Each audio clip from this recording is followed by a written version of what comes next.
Hi friends, இன்றைக்கி நம்ம பார்க்க போகிறது கொல்லி கருவாடு குழம்பு. அதுக்கு தேவையான பொருட்கள் பாருங்கள். கொல்லி கருவாடு இங்கே வந்து ரெடியாக இருக்குது. நல்லா வாஷ் பண்ணிக்கணும். சுட தண்ணி வச்சு நல்லா அலசி எடுத்து வச்சுருக்கோம். அதுக்கப்புறம் வந்து தேங்காய், இஞ்சி, பூண்டு தேவை, சின்ன வெங்காயத்தை எண்ணெய் ஊற்றி நல்லா வணக்கி இங்கே ரெடியாக இருக்குது.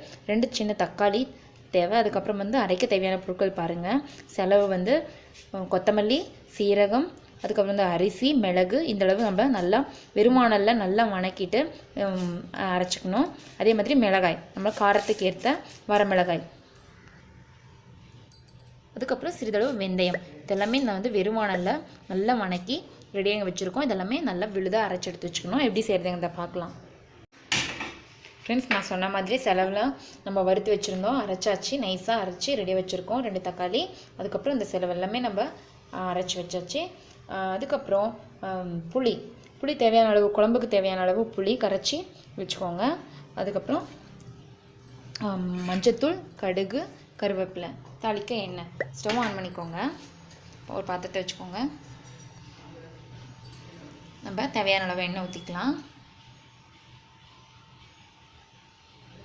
எண்ணெய் கொஞ்சம் சேர்த்தியே ஊற்றிக்கோங்க. கருவாடப்பம் வணங்கும் போது ரொம்ப நல்லாயிருக்கும்.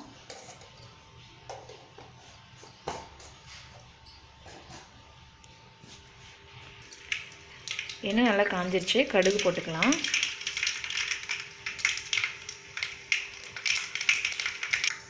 கருவேப்பிலை போட்டுக்கோங்க. இப்போ கருவாடு போட்டுக்கோங்க.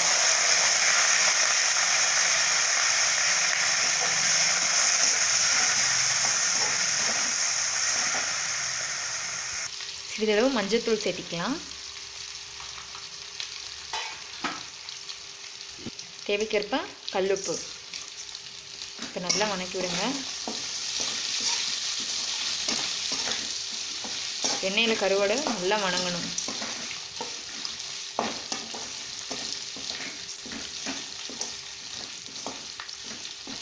கருவாடு நல்லா வணங்கிடுச்சு. இப்போ நம்ம அரைச்சி வச்சுருக்க விழுந்து ஊற்றிக்கலாம். இப்போ புளி கரைச்சி ரெடியாக எடுத்து வச்சுருக்கோம். அதை ஊற்றிக்கலாம்.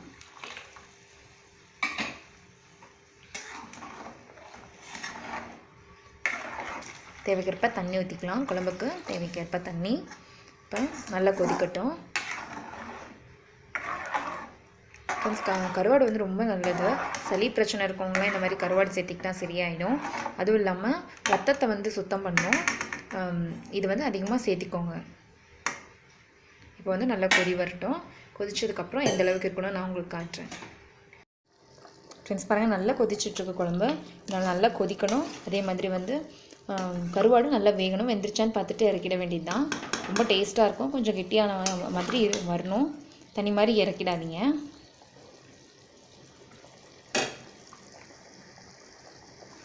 கண்டிப்பாக உங்கள் வீட்லேயும் இதே மாதிரி ட்ரை பண்ணி பாருங்கள். தேங்க்யூ.